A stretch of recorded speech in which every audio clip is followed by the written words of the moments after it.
Saya ingin mewasiatkan. Ya! Amin Rais sudah mulai berwasiat. Oh, kemana Min? Amin udah berwasiat. Pusing lihat dunia ini, Jokowi terus di mana-mana. Udahlah, gue berwasiat aja lah katanya.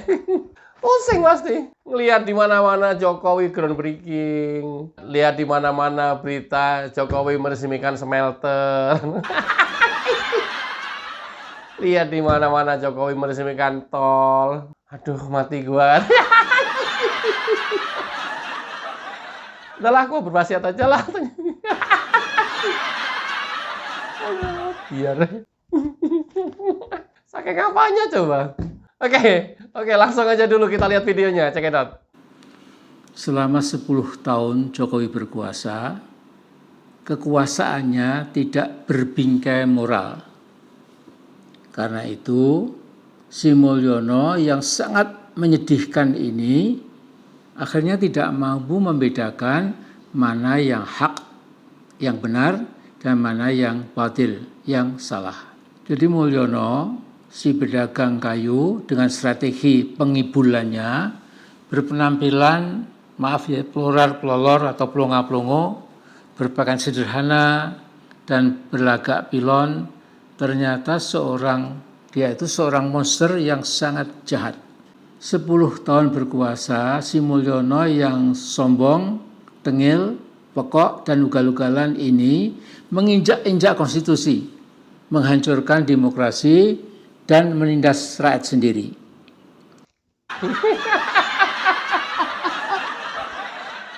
Oh, diar lo, Min. Oh, diar lo ya.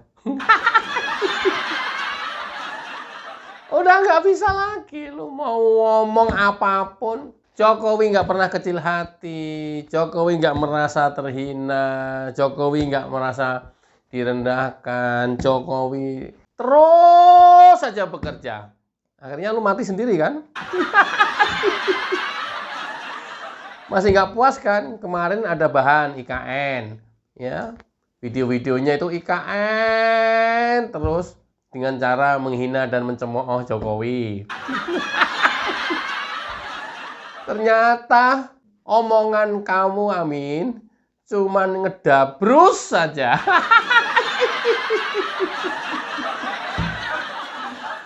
Persis kayak angin keluar dari silet.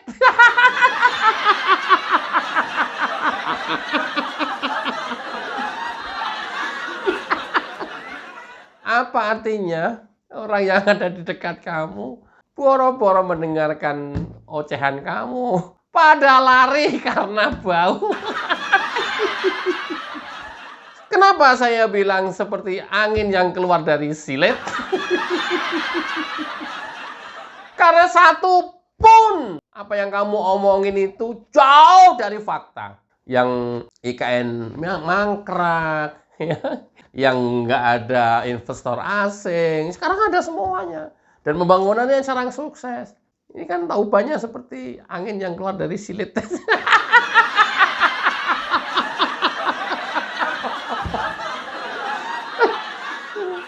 Terus apa perumpamaannya? Nggak ada lagi perumpamaan.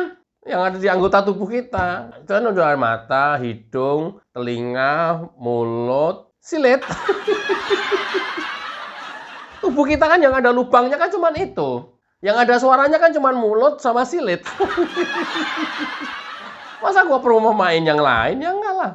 Gila kan? Asal ngomong kan. 10 tahun Mulyono berkuasa. Mulyono yang sangat menyedihkan ini akhirnya tidak mampu membedakan mana yang hak, mana yang batil. Goblok. Nemen Pol. Ya udah nggak apa-apa. Kan udah berwasiat. Coba kita lanjut. Jadi keluarga kendir nan pekok ini tidak peduli dengan kemarahan rakyat. Nggak apa-apa, kita maklum. Pertama udah tua, usia udah ya mungkin apa ya secara otak pemikiran kan orang kalau udah tua itu kan kembali ke seperti masa bayi. Udah masa-masa mendekati pikun atau mungkin sudah masuk pikun. Jadi kalau udah masuk pikun itu biasanya apa yang diucapkan itu ya di luar kontrol otak. Jadi ya ngomong-ngomong sekate-kate aja nggak apa-apa, nggak apa-apa. Jadi kita yang waras ya harus maklum. Jangan juga kemudian diomelin. Lalu Gri ngomelin terus. Kagak, gue tuh nggak ngomelin. Cuman saya berusaha untuk meluruskan apa yang dia bilang. Takutnya sebagian orang nanti percaya dan tersesat. Ikut ajarannya Amin Rais. Bukan ajaran. Tersesat karena informasi sesat yang dibangun oleh Amin Rais. Cuman di sana aja koridor saya. Ya, kalau Amin Rais menghina, ya saya ikutan menghina.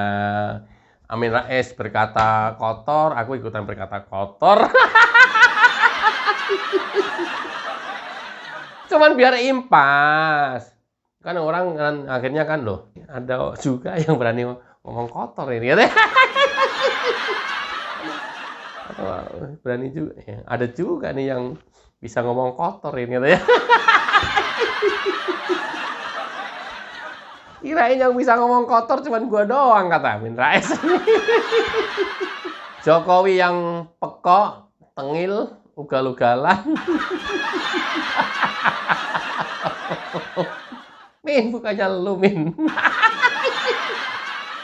Pekoknya lu udah dapet. Kenapa saya bilang pekok? Semua yang kamu omongin itu jauh dari fakta, jauh dari realita, jauh dari kenyataan. Akhirnya kayak orang ngomong sendiri, kan pekok jenis ini. Ugal-ugalannya kamu juga dapet. Setiap kali kemudian kamu berstatement, ya ugal-ugalan. Ya, ngomong sekate-kate. Ini kan ugal-ugalan. Ya. Nah, tengil. Lu tuh sebenarnya orang yang tengil terus dari dulu. Mohon maaf ya main fisik ini. Kecil gitu ya, mungkin karena profesor, pinter, tapi jatuhnya tengil. Lah kalau Jokowi kan sama sekali nggak ada ya 3 yang kamu sebutin. Orang diem aja, dihina diem aja, dicaci maki diem aja, nggak memalas juga enggak, dalam berstatement juga selalu oh yaudah nggak apa-apa. Ini bagian dari demokrasi. Apa yang kamu sebut dari ketiga ini? Kan ini adanya di lu semua, Min. Nggak sadar, Amin Rais. Coba deh lu ngaca deh. Lu coba ngaca. Emang lu orang hebat, paling bersih, paling oke, paling ahli surga sendiri? Enggak lah. Gimana kalau memfitnah, mencaci maki terus ke ahli surga dari mana? Ya Allah. Tahu dah gua dosa apa enggak ini? Enggak lah, pokoknya tujuan gua jangan sampai hinaan, cacian, fitnahan, ini kan fitnah semua ya. Kemudian orang terpengaruh dengan apa yang diucapin Amin. Saya hanya menjaga di koridor itu. Dengan cara ya menjelaskan fakta-fakta yang ada. Oke, kita lanjut. Nah, Gibran, pendekar Fufu Fafa, dan Kaisang, bocil yang isi kepalanya persis sama dengan abangnya, yaitu isinya serba pornografi dan menantang kita semua. Bayangkan keduanya berpakaian kaos hitam bergambar siluet bapaknya dan kaos bertuliskan Putra Mulyono. Ini betul-betul menantang kita. Keduanya monster muda ini terang-terangan sedang menantang dan mengejek bangsa Indonesia. Seolah-olah dua-duanya ini mengatakan, hei bangsa Indonesia, mau apa kalian? Min, saya luruskan ya. Kalau tadi kamu bilang ugal-ugalan, pekok, kentir, itu tuh elu sebenarnya yang pekok dan kentir itu, Min.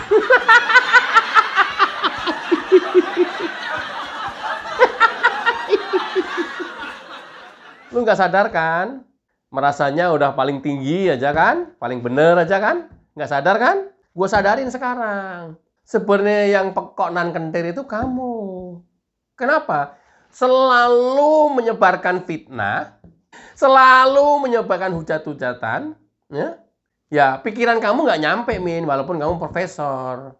Ingat nggak? Betapa seluruh kata-kata hinaan, kata-kata cacian itu dilontarkan oleh Presiden Jokowi dan keluarganya. Dari dulu hingga sekarang. Termasuk yang belakangan Mulyono. Apa itu contoh? Ya, waktu PDIP menjelang debat Pilpres. Hore! Hore!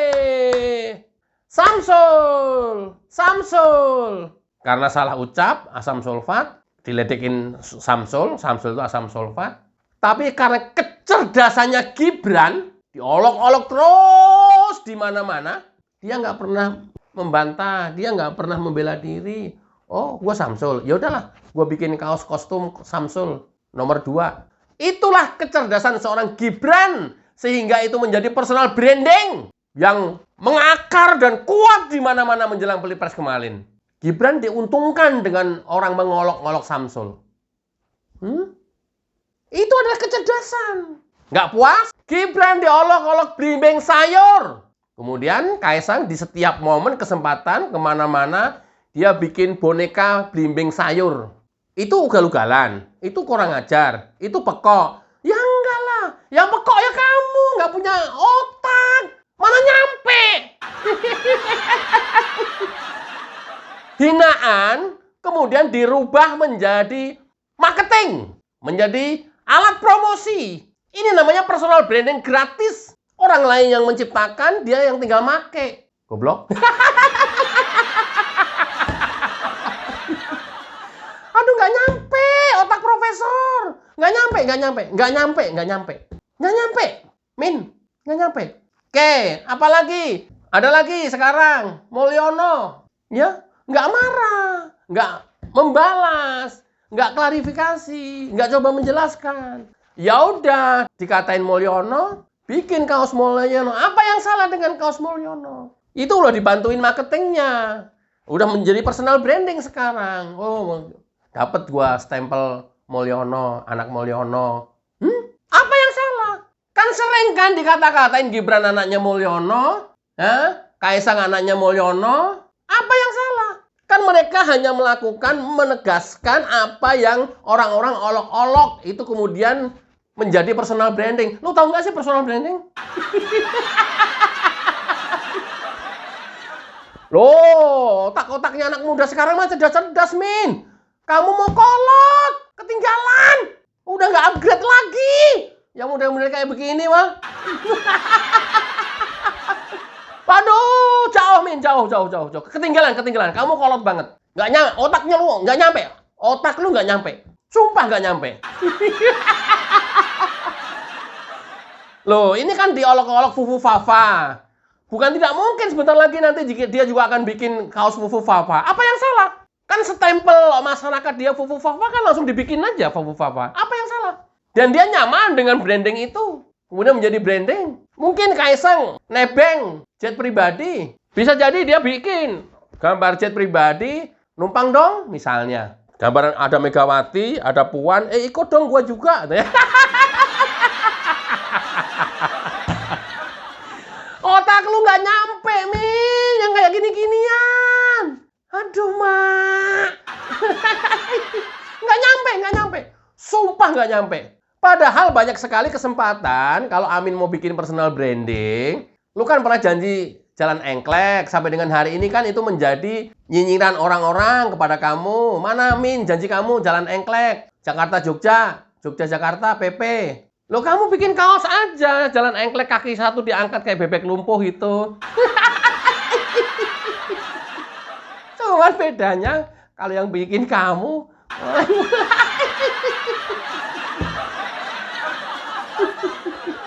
alah, Min. Kenapa kamu selalu mengambil sudut negatifnya? Coba kalau kamu mengambil sudut positifnya, lu akan pinter, Min. Di atas profesor apa ya? Wah, Min pinter banget, di atas profesor apa ya? Ya Allah. Ya gue mau apapun nggak bakalan bisa. Karena apa? Nggak nyampe sampai bisa mikir arahnya ke sana. Loh, akuin nggak diakuin, Gibran bisa mendongkrak suara Prabowo kemarin, Ya karena personal branding itu nggak usah perlu capek-capek mempromosikan. Cukup kemana-mana dia berkunjung ke daerah-daerah, memakai kostum nomor urut 2, tulisannya Samsul. Dibantuin Kaisang kemana-mana, bawa boneka belimbing sayur. Nyampe, otak lu nyampe, mikir sampai ke sana. Padahal itu olok-olokan semua. Dan kuat personal brandingnya. Sekalian di olok-olok, yeay anaknya Mulyono, yeay anaknya Mulyono nih, naik jet pribadi. Ya ini penegasan, pakai anak Mulyono. Ya memang benar anak Mulyono. Hah?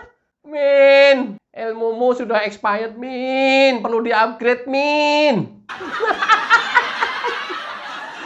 Otak lu perlu di-upgrade, Min. Hari gini. Itu cara cerdas. Goblok.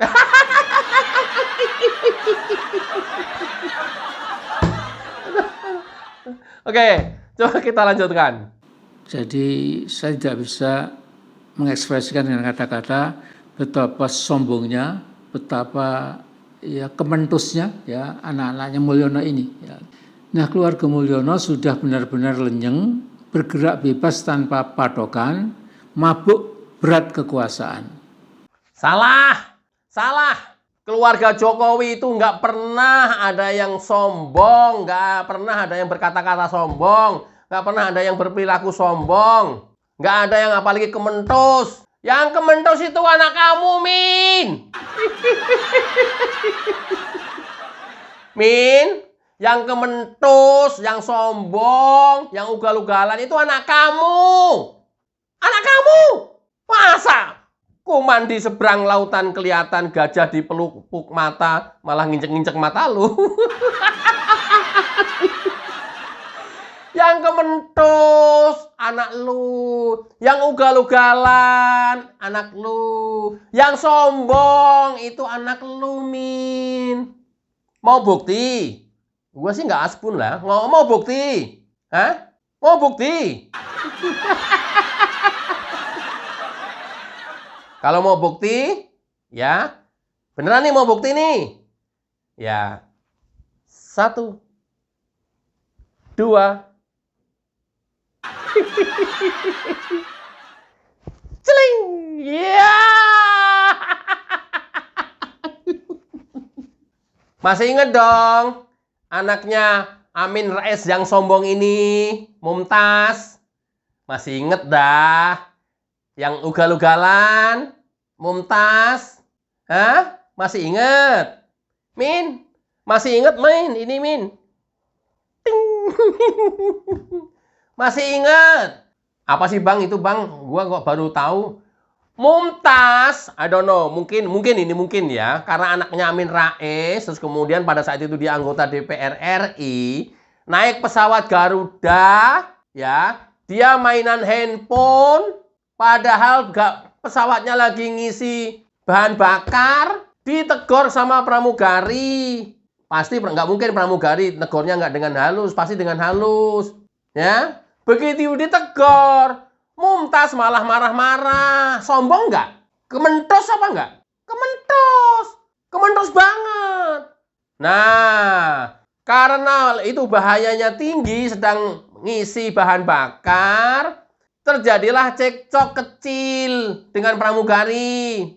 Nah, ada penumpang di dalam kabin pesawat, salah satunya anggota KPK waktu itu, dia ikutan menegur sebagai penumpang biasa, membelain pramugari. Kan aturannya memang juga nggak boleh. Nah, terjadilah cekcok besar sama penumpang tersebut yang tadi membelain pramugari. Kementos apa enggak? Kementos. Kemelinti apa enggak? Powong kemelintinya. Ugal-ugalan apa enggak? Ugal-ugalan. Jadi apa yang dituduhkan Amin Rais itu sesungguhnya dia. Sesungguhnya Amin Rais sendiri. Akhirnya begitu turun di Bandara Soekarno-Hatta, dilaporkanlah ke kepolisian Bandara Soekarno-Hatta secara lisan, verbal. Ugal-ugalan kan? Kemelontos, kemelatak kan? Kemelatak. Itu. Nah, sejak peristiwa ini, di media sosialnya Amin Rais diserang sama netizen. Mentang-mentangnya anaknya Amin Rais, Amin Rais nggak bisa ngasuh anak, salah asuh, Amin Rais nggak bisa didik anak, macam-macam serangannya. Ini bisa mendidik anak apa enggak ini? Saya sih tadinya nggak mau bahas ini, menghubung-hubungkan ke sini. Ya tapi karena Amin Rais yang menghubung-hubungkan keluarga Jokowi, anak Jokowi kemelentus, kemelinti, sombong, ya udah. Supaya terbuka dan fair gitu loh. Ya? Nggak cuma satu sisi. Nah, karena diserang oleh netizen, kakaknya Mumtaz, Hanum, membela bapaknya.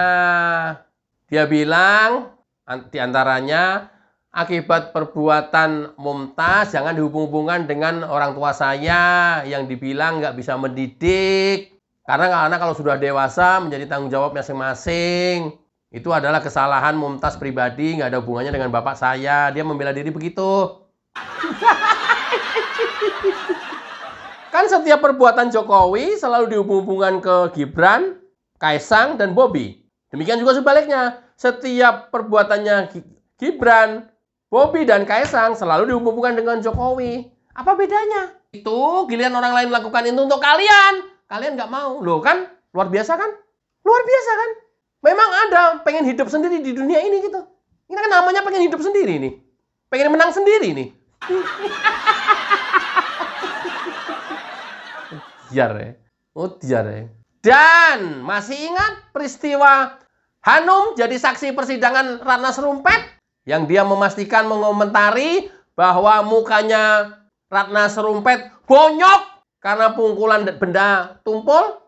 Waduh, karena dia dokter gigi, sok ahli forensik aja kalau komentar. Kalau dokter gigi padahal. Nih beritanya, nih. Jadi Hanum jadi saksi persidangan Ratna Sarumpait karena dia meyakini bahwa itu tuh adalah korban dikeroyok pada saat Pilpres dulu. Kan luar biasa kan? Luar biasa kan? Jejak digital, men. Nggak bisa hilang, men. Lu mau pengen bener sendiri. Lu mau pengen keluarga paling baik sendiri. Lu mau pengen keluarga lu paling harmonis sendiri. Lu mau pengen keluarga lu kelihatan mawadah warohmah sendiri. Ya bagus. Kalau ya congornya nggak ngomong terus. Kalau congornya ngomong terus kan sama juga. Menepuk air di dulang, ini namanya menepuk air di dulang, memercik muka sendiri. Ya sekarang rasain lu. Jangan sok suci, jangan sok bener sendiri, jangan sok hebat sendiri. Apa bedanya Gri dengan lu? Loh. Gua itu selalu pengen meluruskan yang orang bikin hoax. Gua pengen selalu menyandingkan fakta yang ada ini loh sebenarnya faktanya. Itu jangan sok bener sendiri. Itu. Aduh panjang banget. Oke, kita lanjutkan. Betapa sombongnya, betapa ya kementusnya ya anak-anaknya Mulyono ini ya. Jadi keluarga Kendir nan pokok ini tidak peduli dengan kemarahan rakyat. Nah, terserah ya. Yang keluarga Kentir itu keluarga siapa? Yang keluarga Pekok itu keluarganya siapa? Terserah, netizen silahkan menilai sendiri. Yang keluarga Ugal-Ugalan itu keluarganya siapa? Silahkan menilai sendiri ya. Saya hanya menyajikan fakta dan data ya. Oke. Karena semuanya ini kan hanya persepsi. Silahkan ya. Yang menilai sendiri dan persepsi sendiri. Nah, tapi apapun persepsinya, hasil penilaian teman-teman tulis di kolom komentar lah. Ya, biar rame. Modus lu Kri. Iya. Oke, yang terakhir. Akhirnya tinggal 23 hari lagi Pak Mulyono berkuasa. Terlalu banyak anak-anak bangsa berharap setelah 20 Oktober nanti Mulyono alias Jokowi sekeluarga bisa digiring masuk penjara demi tegaknya keadilan dan juga supaya presiden-presiden yang akan datang tidak lagi melakukan kesalahan fatal seperti yang dilakukan oleh saudara Mulyono atau Jokowi. Iya, kayak bebek aja digiring ke penjara. Kayak tawanan perang aja digiring ke penjara. Aduh, otaknya jadi begini kenapa ya? Sudah dihitungin sama Amin Rais, Presiden Joko Widodo tinggal 23 hari lagi. Setelah itu katanya mau digiring ke penjara. Udah kayak tawanan perang begitu. Ayo, masuk penjara. Ya tapi apa-apa omongannya Amin Rais kan seperti kentut yang keluar dari silit. Nggak ada ngaruh-ngaruh apa-apa. Ya nggak berimpact apa-apa. Yo diain aja udah nggak apa-apa lah. Oke ya teman-teman. Mudah-mudahan kita lebih selektif menyerap informasi yang berkeliaran di media sosial. Karena dipastikan yang mengolok-olok Jokowi itu adalah semuanya hoax. Mudah-mudahan bermanfaat. Wassalamualaikum warahmatullahi wabarakatuh. Cayo.